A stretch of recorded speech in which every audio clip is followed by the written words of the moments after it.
This entire off season, the Boston Celtics have been a topic of discussion because they were one of the first teams that we have seen get really affected by the second apron, where they had to move on from Drew Holiday, Kristaps Porzingis, and then they lost some other people like Luke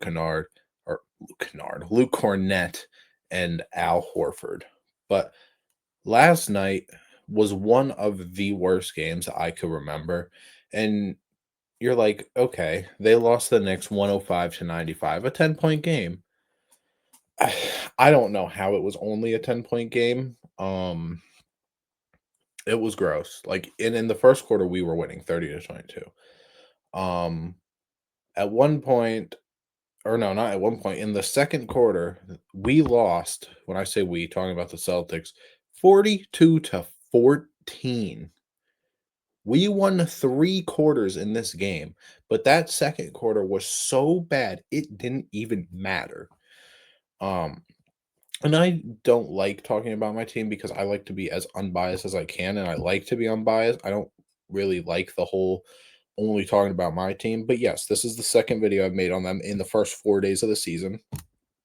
Um, and there are other teams we need to talk about, but we will get there. Let's talk about last night in specific. The New York Knicks. Shout out to them because they dogged us. They dogged us. Um, the New York Knicks in a regular season game, a game that didn't go to overtime, had 21 offensive rebounds. We had 8. We had 29 defensive rebounds. They almost out rebounded us just from offensive rebounds. Now, granted, last I would assume last year we were one of the better rebounding teams because Tatum gets about 9 a game. Porzingis, I would assume, got around 7 or 8 when he played. Brown's a decent rebounder. But when you tell me we lost Luke Cornett, we lost Horford, Porzingis, and Drew Holiday, who's not even a bad rebounder for his position, we are one of the smaller teams, especially when we are starting Sam Hauser at the 4. Um, Kada, love him. He's been great through the first 2 games. He got a lot of confidence in the second game after that first game, but I mean, he had 7 rebounds. He was our leading rebounder. Nobody else had over 5. Pritchard had 5. Pritchard was our second leading rebounder. The dude's the same height as me, basically. Um, so that was the thing that stuck out the most. It was horrible. Also, we had 2 fast break points last night. 2. The New York Knicks had 15. Um, they had 15 turnovers, we had 15. So somehow, you know, we were even on turnovers. Like if you were watching the first quarter of this game, you were like, okay, the Celtics aren't doing too bad. The rest of this game was horrible. And the three-point shooting has been god awful in these first 2 games, especially between our guards. Payton Pritchard last night was 2 for 10 from the field, 1 for 7 from 3. Derek White was 5 for 18 from the field, 3 for 11 from 3. Hauser was 6 for 10. Nothing to say bad about Hauser. He was our best player last night. Jaylen Brown didn't have a bad, I guess, shooting game, but he had 7 turnovers and 5 fouls. He was a minus 14 on the day. Anthony Simons was 4 for 9, 1 for 4 from 3. And this was just only last night. Chris Boucher was 0 for 2. Hugo Gonzalez was 0 for 2 from 3. But Payton Pritchard, throughout the first 2 games, is shooting 14% from 3 and taking 7 a game. Again, it's only 2 games. So I'm not completely done with the team. Obviously, they're my favorite team. I'm going to keep watching them, but it's going to be bad. So 14% from Payton Pritchard. Derek White is shooting 29% on 12 attempts per game. Sam Hauser, we said, had a good shooting game. He's shooting 50%, shooting 8 threes per game through the first 2. Jaylen Brown is shooting 45%. Sure, he's not as high volume, but Anthony Simons is shooting 30% from 3, taking 5 a game. Like, it is just as bad as it gets. I mean, Chris Boucher, I don't think has made one this season. No, he has not made one this season. Um, and the rest of the people are kind of like fillers playing here and there.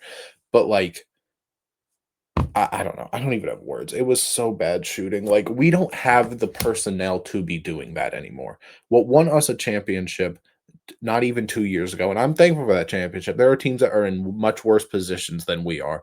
So I'm not saying that we're the worst. I'm not saying blah blah blah. I'm not being spoiled because I appreciate that ring and the 17 before it. But man, this is I mean, we don't when you tell Drew Holiday, Derek White, Jalen Brown, Jason Tatum, Porzingis, 5 good shooters, great. And then off the bench, you still had Pritchard, you still had Hauser, you still had Horford, 3 good shooters still. But now, the only people that sort of fit that play style of threes, threes, threes, threes on the team is Sam Hauser, who he played 28 minutes last night, but I don't think he's going to be starting this entire season. Derek White, who's still here, but been shooting horrible. Peyton Pritchard, who's obviously still here, but he's starting now, so he's got a lot more eyes on him. Shot horrible through the first 2 games. Jalen Brown is the least of the 3-point shooter because he likes to get to his spots. And Anthony Simons. That's 4.5 players between Jalen Brown's a half. And those 4 players, other than Jaylen Brown, have shot horrible. I have given crap to the Warriors about, okay, just because you have Curry doesn't mean you need to be 3-point shooting only. You don't need to be this high volume. Like, it still can be a big part of your offense because you have the greatest shooter ever. We don't have the greatest shooter ever. And granted, it worked, but we don't have that same personnel. We can't just do that. And then Jaylen Brown, it seemed like the NBA world was 50-50. They were like, Jaylen Brown might be all NBA second team. He's going to have a career year. Tatum's not there. He's going to be able to rock out and show that he's really the best player on the Celtics while he's gone. Or there's people like me where I was like, yeah, okay, he could that something like that could happen. He's not the best player on the Celtics, but I get where people like he could go crazy since Tatum's not there. But then the other side of me was like, he might just try and play hero ball. He might just try and do things like and granted, him and Tatum are similar in a way, but Jalen Brown can't do the things that Tatum's doing, man. Especially playmaking. Oh my god, the playmaking from Jalen Brown is so awful sometimes. So awful sometimes. And sometimes he can do it. Sometimes he can get you 8 assists a night. But doing that for an 82-game season. And again, we're 2 games in. So yes, I am partially overreacting, but I don't like it, bro. I think Brown is still going to put up good numbers, like 22 to 26 points a game. But man, I just don't. I don't think it's going to be as like easy as people thought. And granted, some people don't think it's going to be easy, like me. Like I don't think this is going to be a great season for us. Like they were talking to Paul Pierce and something, and they said the Celtics will be about 42 and 40 or something like that. And he was like, really? They think that they're gonna get 42? Like, I'm starting to feel Paul Pierce on that. Like, we might not be an above 500 team. And it is the first 2 games. I know, but the whole start of the season is partially overreacting because we haven't seen a ton. But after that, I'm almost done with that team. But let's talk about the team that won. I didn't talk about them in their first game versus the Cavs, I don't think, other than during my weekly episode, but they killed us, bro. Brunson had 31, shot 50% from the field. Cat had 26 and 13. He had 6 offensive rebounds. Um, he was killing us from 3, 4 for 6. Deuce McBride had some big shots, even though he didn't shoot well. He actually started for them tonight, which I thought was kind of interesting. But Mikal Bridges had a fine game, I guess, only 12 points. But and then there's Josh Hart. In 19 minutes, this dude had 2 points, 3 assists. He was 1 for 8 from the field, 0 for 3 from 3. But he had 14 rebounds, 6 offensive again. Yabusele had 5 rebounds in 13 minutes. 3 of them were offensive. They dogged us on the offense. I can't stress that enough. And then, like, Deuce had 2. Mikal had 2. OG had one, Jordan Clarkson had one. Like everybody was getting. The only person who didn't get one was Tyler Kolek, Landry Shamet, and Jalen Brunson, the three smallest players on the court. Which like everyone else got an offensive rebound, but they just played so good. The offense between New York is going to be amazing this year. That's the reason I have them as the number one out east, or as my favorite out east. OG was kind of hurt at the end of this game, so he didn't have necessarily the best game, but he had a very good first game. Jordan Clarkson, when he shoots a 3-pointer, especially on the fast break, it feels like time slows down and it's just like, oh my God, is that about to go in? And then it just splashes right in, even though it doesn't look very pretty. It's such a dramatic shot when he's taking a pull-up three. And I don't know what that is, but he had some daggers. I mean, he only made two shots and they were both threes, but those two threes, like, I don't know, man. It just when you lose by 10, every shot matters. And the Celtics, before the Drew Holiday and Porzingis era, the Celtics were very well known for having a lead go big into halftime. And then in the third quarter or early fourth quarter, they would blow that lead so bad because they would get comfortable. Or they would be down a lot at halftime to a team they should be beating. And then in the last 6 minutes of the game, they decide to turn it up. Both of those happened. We were up in the first quarter, lost in that second quarter. And then the last 7 or 8 minutes of the game, we decided to have this fake comeback. And fake comebacks are like a stab to the heart. There are other teams that do it too. But I just feel like the Celtics are going to be going back to that time where it is going to be it's so many of our games are going to be close for no reason, even though they should not be. And I hate it. But the Knicks destroyed us.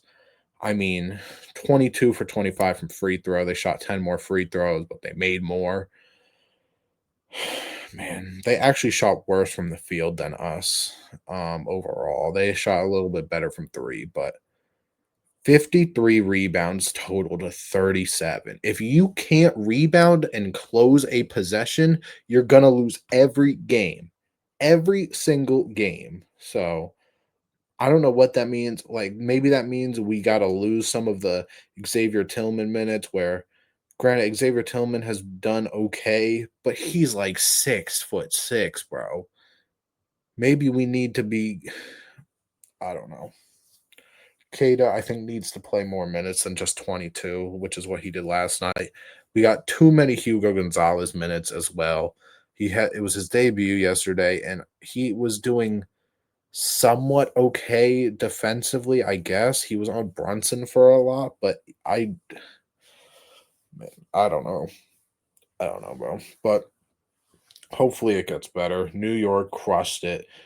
So shout out to them. I've got nothing bad to say about them. This was kind of just ranting about the Celtics, but let me know if you're a Celtics fan. I know, again, if you watch videos like this from me or any other people, again, the first part of the season is kind of overreacting to things, but this might not be an overreaction. But again, let me know what you guys think. Thank you for watching. Remember to like, comment, questions or comments, and subscribe. We're on the road to 1,000 subscribers. And thank you for watching.